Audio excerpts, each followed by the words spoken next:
Hello, everyone, and welcome back to the Black Market Buffet for our third consecutive episode.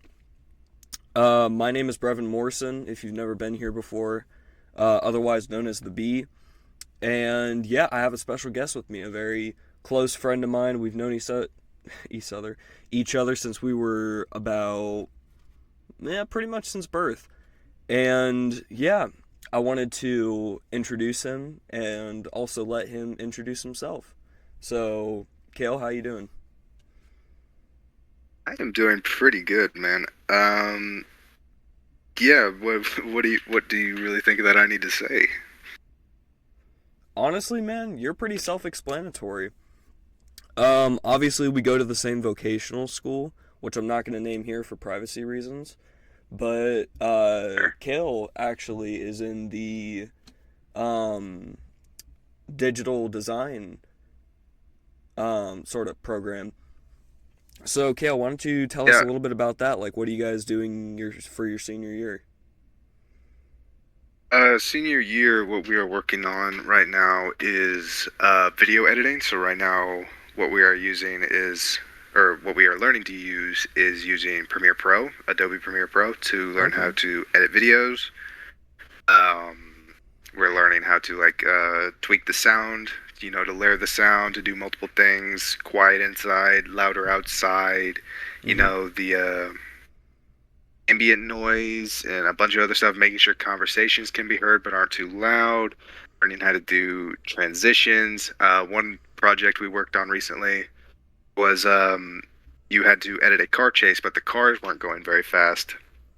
So you had to utilize quick cuts and the music and a couple other things to make the car seem like they were going really fast, but in actuality, they were only going like 30 miles an hour. I'm sure that would help in Uh, like a high speed kind of movie scenario. I imagine like the Fast and Furious movies or the highway scene from the Winter Soldier. Those are what I picture like the type of thing you'd be, you know. yeah, definitely. Obviously, it was just some stock footage, so it's Yeah, just yeah. random people. But yeah, that's definitely that's definitely what you're trying to get done. And yeah, I also have done some graphic design stuff. Hopefully, by the time this episode gets out, you guys will see the new logo and intro, and those were both done by me.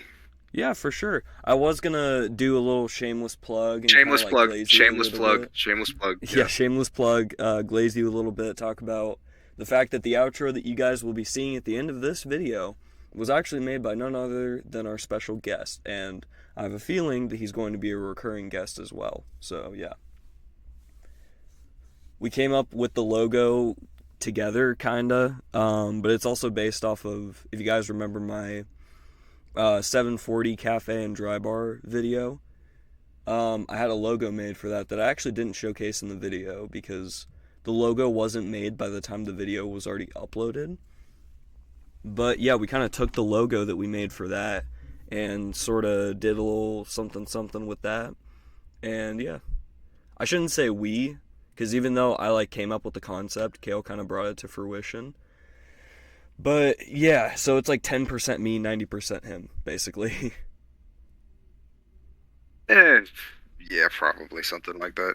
Yeah. And another shameless plug. If we ever get this show to take off, I will be making merch. So if you guys really want a little repo guy on a shirt, Yeah. subscribe. Shameless plug. Shameless plug. Sorry I'm late. I was listening to the Black Market Buffet podcast. That'd be a funny one. Yeah. Here's the hoping. Yeah. So, I mean, I will just correct. say just 1 second, but I will say that I was ahead of you in subscribers until you started the Black Market Buffet, and you have passed me up Yeah. by a decent bit now. So honestly, it's like I know a lot of people. It's like I'm not bitter. I'm not bitter. I'm really not. I really hope that this takes off for you guys and that everybody can enjoy Black Market Buffet and it becomes a little bit of a household name. Oh yeah, for sure, man. I will plug your YouTube channel in the description. Maybe tag you in the video as well. Like in the video title, I mean, because you're gonna be tagged in the description, but also maybe the title. I didn't want to Yeah, don't tag worry about the time. Avian's one that we did yesterday because his YouTube channel has like approximately 0 subscribers and he doesn't upload anything like at all. He just uses it Yeah. as a viewer. So yeah.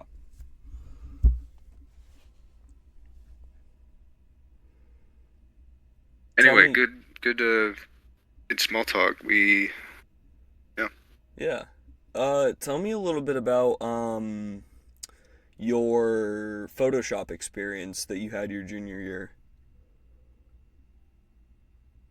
Oh, you just mean like the things we had to learn, like the things we had to do, or Yeah, are you like talking about? I'm pretty novice in Photoshop. I did use it for like a quarter, like my 8th grade year, where we learned. I had like a tech class at the private school I was going to, and they showed us how to use Photoshop. We learned how to use Premiere Pro as well, but at the same time, it wasn't super in depth. It was fairly basic, and I'm at the end of it, like in hindsight, I'm like I probably could have just used CapCut for half of my projects and gotten an A on them. Yeah, so that's the interesting thing is in my lab, um you're more so just given an assignment and it is up to you to chart the path that you want to take to get the results that the project requires. So there is a set expectation, but how and what way you do that is up to you. And so basically what we've been told is it I don't want to make it sound like our teacher does not do any teaching because that would just be blatantly not true. He Mm-hmm. does, and he is very helpful for if there's something very specific we want to do. But he's a firm believer in if you have to find the answers yourself, you're going to remember them better. And so if there's something very specific you want to do, like Photoshop your face onto Spider-Man or something like that, then you have to figure out how to do that. And so I feel like maybe in my junior year, I was so focused on getting some of the projects done, I maybe didn't branch out as much. But that is something I'm trying to rectify here in my senior year by using. I have not been using Photoshop as much, but in Premiere Pro, I am definitely trying to learn to do a bunch of different things. So that way, I can edit videos better, and then that'll hopefully set up, job down the road, a career path. Hey, for sure, man.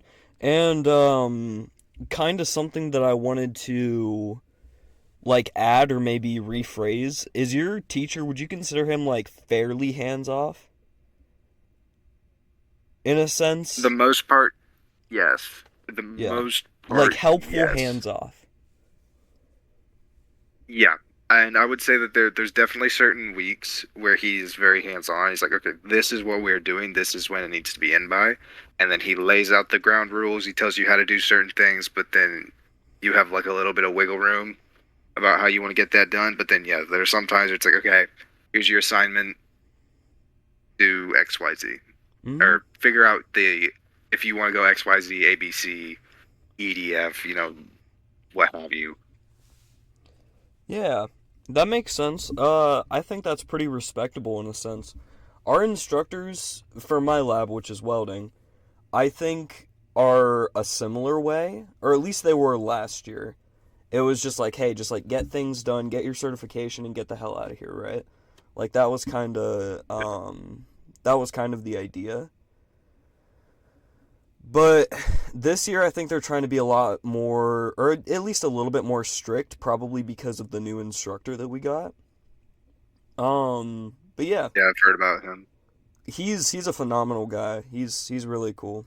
Our last instructor wasn't bad, but this instructor is like top tier, especially for being like this is the first time he's ever done something like this. Yeah.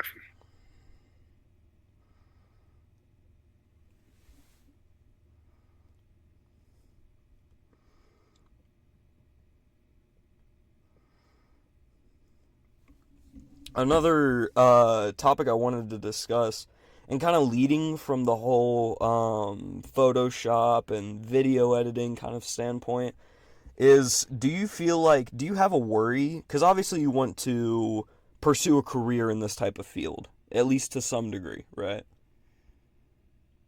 Yes, absolutely. So, do you have any sort of fears or hesitations about how AI could potentially be an influence in that? Do you view it more as a tool or your enemy? That is an interesting question, and I will preface anything I say by saying I do not know much about AI. Mm-hmm. I've heard a lot of things about it, but you know how the internet is. So,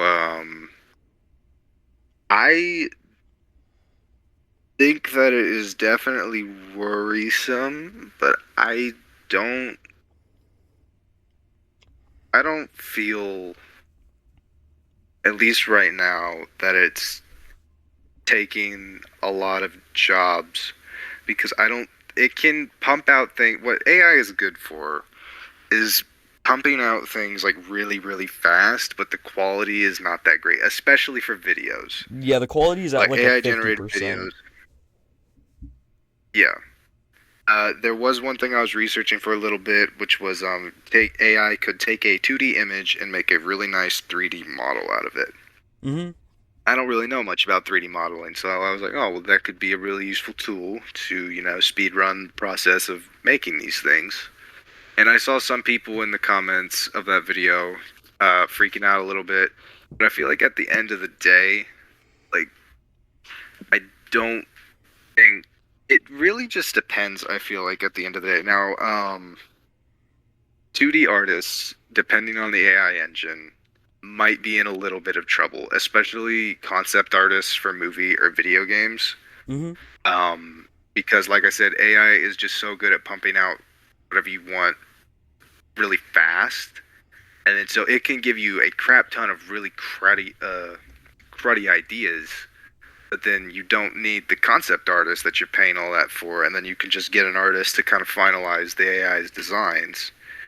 So I guess I can definitely see the artist uh, side of it. And obviously, I've actually used AI to remove the backgrounds of images I want to Photoshop. So in that case, it's a tool, and Mm-hmm. it's not really stealing anyone's job. It's just saving me time. Yeah, for sure. So, so on the like industry side of it, now there's a lot of other things that you could go into, like AI. Like writing up reports and documents and forms and uh, Googling stuff for you so that way you don't have to learn the information. Obviously, there's the whole meme like it's like you're in an operating room and your doctor's operating on you, and he's like, "Oh, once that gang, let me chat GPT this real quick as you're like getting sedated." Yeah. And it's like that's definitely something you don't want to hear. Yeah, But definitely. right now, I would say that it is more of a tool. I could definitely see the potential of it becoming more dangerous in the future. But I think there are just some things that it's never going to be able to replicate, which I've seen other people say, which is that human touch. AI maybe be able to 3D model something, but it's never going to be able to sculpt something. It's never going to be able to sculpt something like that that is innately human and beautiful. And when I Mm-hmm. think of that, I think of this game that came out earlier this year that I still really want to buy called The Midnight Walk. And The Midnight Mm-hmm. Walk is a 3D puzzle slash adventure game set in like a Tim Burton kind of world, Interesting. Okay. and it is completely hand sculpted out of clay, and the models were 3D scanned and then put into the game. What'd you say the name of the game There's was going to again? be the Midnight Walk. I really You want can to check play it in that out VR now. too. Yeah. I've been following Moonhood Studios. I've been following them on Instagram. They're great people. They're based out of Germany, which I think is pretty cool. Mm-hmm. But that is just, I don't know if that's the best example to get across what I'm trying to say, but that game is that you're never going to be able to replicate it Exactly. because it has an innately human touch to it that AI is never going to be able to replicate. Now, I guess that is another thing you could talk about is that AI can be used to generate code. Mm-hmm. But the thing is that I've seen a lot of people that use AI to generate code, but the code is never perfect. At least not in the current AI state right now. Yeah. So you can have AI generate code, but then you have to know how to fix it because it's not going to work altogether, and it's Hmm. probably not going to work without either you fixing it or you having to put in the same prompt multiple times and say, no, this doesn't work, reiterate on it. But in that way, it is still a tool because it can help you write this time consuming and tedious process of code because I've coded a couple things. Um, and yeah, it's not it's not always a fun process, Yeah. but it could be potentially a time saving thing. And to be fair, ChatGPT helped me figure out what was wrong with my code because the video I was using was a little bit outdated. Not by much, but there was something else I had to do to fix what I was working on, and it was able to help me. So without ChatGPT, I could have been looking for hours trying to figure out how to fix this one simple thing. So I think right now it is more of a tool, but also, like I said, I do not think I'm knowledgeable enough to fully understand the fear of it. And I also think that definitely for 2D artists, that they definitely have much more grounds, much greater grounds to be uh, mad or upset because, yeah, it could definitely take over the jobs of some concept artists. Yeah, for sure. But even concept art has, what you were talking about earlier with that human touch. Like, concept art always looks so human and, like, first drafty. I I don't do love see. looking at the first draft sketches, yeah. Yeah. Like, I can't see Chat GPT, or just AI in general, which is so, like, here's the final product, and this is good, and this is what I made, and it's perfect, taking over the jobs of specifically concept artists. But I do get where you're coming from with that. Yeah. At the end of the day, I think that AI can be a very useful tool for organization and like getting help or speeding up processes that would normally be tedious or what's the word I'm looking for? It would be like a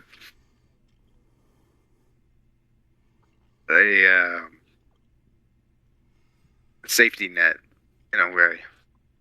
Now, again, it's failable, and at some point you have to ask yourself: Is the flaws of this AI thinking that it's perfect better than just taking advice from an actual experienced human in whatever field Hmm. that you're working in? But it could definitely be a time-saving tool.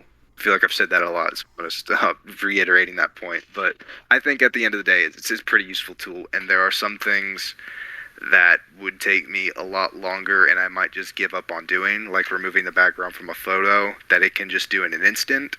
And it normally does a good job with it that I only have to touch it up and then can move on working on my projects instead of, having to take half an hour Yeah, removing every single pixel, or not every single pixel, cutting out the person from the background and being very getting caught up in those minute details. for sure, man. I had two stories I wanted to share about AI. One's fairly quick, but the other is actually an article shared by the New York Times that I find very interesting. I'm going to pull it up on my phone while I'm telling you the first story. Um, Okay. but so the first story comes from my English class, actually. Um, and it was a. Hold on a sec. It was basically a assignment that we got towards the beginning of the year. We did like a small unit on AI to kind of emphasize why you shouldn't use it. And it was talking Hmm. about a report, or not a report, but like we had to submit an answer of what an AI gave us whenever we asked her or asked it to. I said her because the speech that we had to generate was that of FDR's wife after Pearl Harbor, her speech that she gave, and we had Mm. to have ChatGPT summarize it. So basically what we're doing is we're asking ChatGPT, hey, write a report in a small, like, one paragraph report about FDR's wife and her speech that she gave after the bombing of Pearl Harbor. Include the date and at Were least you one allowed to quote. put this? Huh? Were you allowed to copy paste the speech into ChatGPT, or were you only allowed to tell it, "Hey, look this up"? Because I think No, that would vary the so it answers was greatly. some of what I've told you is like the exact prompt that we gave it. Like, basically, it was summarize. I'm forgetting her name, and I feel really bad. But FDR's wife's day after Pearl Harbor speech. Include at least one Okay. quote and give the date as well. And for everyone in the classroom, I tell you, everyone, there was at least one thing about it that was like incredibly wrong. I counted like 3 errors on mine. So ChatGPT got the date wrong. It completely made up the quote, like did not exist. And it also like said some other crazy thing that I'm forgetting off the top of my head.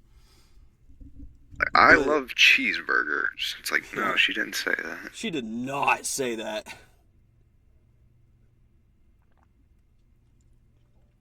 So, in that aspect, I do not see, and you know how much I love writing. I don't know if I've ever communicated that, like, towards an audience, but you know how much I We've love definitely writing. talked And the about it. fact of the matter is that ChatGPT is in no state to take over my job as a writer in my lifetime. Because people know what the facts are. And Well, one would hope. one would hope, yeah, society, I would argue, is getting dumber by the day. Um, but ultimately, yeah, I don't see ChatGPT taking, my job as a writer and director anytime soon. Or as a political commentator, because it tries to remain fairly neutral unless it's made by Google. Um, d- on the neutral thing, did you see the video during the election last year that was circulating, where a guy asked his Alexa Echo Dot, and I guess Alexa isn't technically AI, but it kind of It is, but is. it's not like ChatGPT AI. Yeah, but the guy asked it like, "Hey Alexa, like, are you biased towards like Trump or Kamala?" And it's like, "No, I'm just like a personal assistant." I forget what it said, but it's like I'm not allowed to be biased. And he's Yeah. like, "Okay, Alexa, give me reasons why I should vote for Trump." And it kind of said the same thing, like, I am not allowed to give my opinion on that. Like, I don't have one. I'm an AI. I can't do that. And then he's like, "Okay, Alexa, give me reasons why I should vote for Kamala." And then she listed off like 10 reasons. Uh, I So might like have seen that, but honestly, so I dude, guess that's not bias of the AI, that's bias of the company. yeah, you gotta But look the into the thing is company that makes it. the AI can definitely be biased, but I don't know. I guess I should have thought of this beforehand. It's not the AI being biased, it's the person who is creating the AI to have biases within Yes, it. I'm going to throw a monkey wrench into what you're saying though, and because the fact of the matter is, a an AI like ChatGPT specifically, Alexa isn't really this way because it's made by Amazon. OpenAI, the way they've designed ChatGPT, is to take what people say on the internet, true or false, and perpetuate that as fact. So, Yeah. if I were to ask ChatGPT, let's just say the exact same question, back when the election of 2024 was happening, and be like, hey, what are some reasons that I should vote for Trump? It would probably give me the exact same answer, or reasons I should vote for Kamala. Um, but the point I'm trying to make is ultimately it's not on the company itself most of the time. It is on the people on the internet because there's probably far more people with like a liberal ideology on the internet. And I'm kind of just pulling this statistic out of my butt. I don't know if this is the case, but with the way and the evidence that I've seen through, you know, tools like ChatGPT, they would assume that, or one could come to the conclusion that ultimately there are more liberal leaning people on the internet. Is that a problem? If we want a truly unbiased AI, then yeah, probably. Is it a problem that can be fixed? No, not without suppression of freedom of speech. So we're in like a really weird spot, you know? Or I think most people's complaints about OpenAI is that it can just take anything. And then so the people, what would have to happen is that the companies would have to not be lazy, and they would have to monitor what the AI is putting in, and they'd have to just put in actual factual stuff. It rolls off the tongue nice, actual factual. Actual, Um, factual. The Earth orbiting around the but Mars.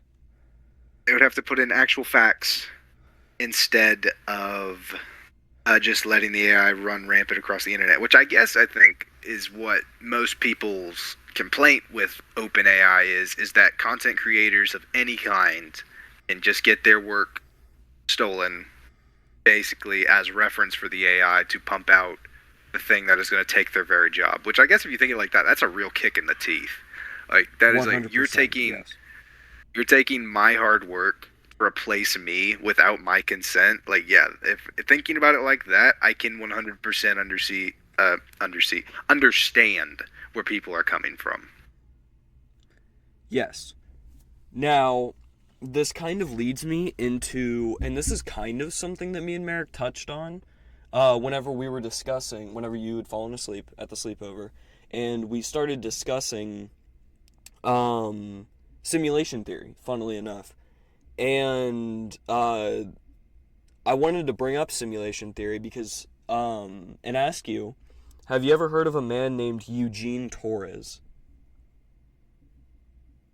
I don't think so. Okay. So he was a whistleblower to a New York Times article writer, like a reporter. And just read this headline. It says, they asked an AI chatbot questions. The answers sent them spiraling. So here's the story of Eugene Torres. He would use ChatGPT as a tool for his job. And this is like the cliff notes. This isn't exactly like 100%, you know, not correct, Yeah. but like, you know, it's just the cliff notes, right? Um, but when Eugene Torres, the man that this article is writing about, and it gives more accounts of people doing this. This isn't a one-off thing, because that's how you write a good news article, is you get multiple sources. So the Instead of writer of making this up, article was yeah. contacted by multiple different people who all gave a testimony about the same thing. Eugene Torres is the one that they point out because it was easy to put his face on the article, right? So the whole Mm-hmm. thing with him was he, again, used ChatGPT as a tool for his work. Excuse me. But he also began like talking to it and having conversations and stuff like that. And essentially, what ends up happening is that he is asking it about the simulation theory. And I feel the like I did hear about this. I think I might have told you about it at one point, but here's the point I'm trying to make is it almost led in his eventual taking of his own life. And until he got help. ChatGPT itself told him to off himself. That's really bad. It is really bad. It's all those Redditors saying it. Correct, but at the same time it brings up a bigger point of why would the creators of ChatGPT allow it to do that?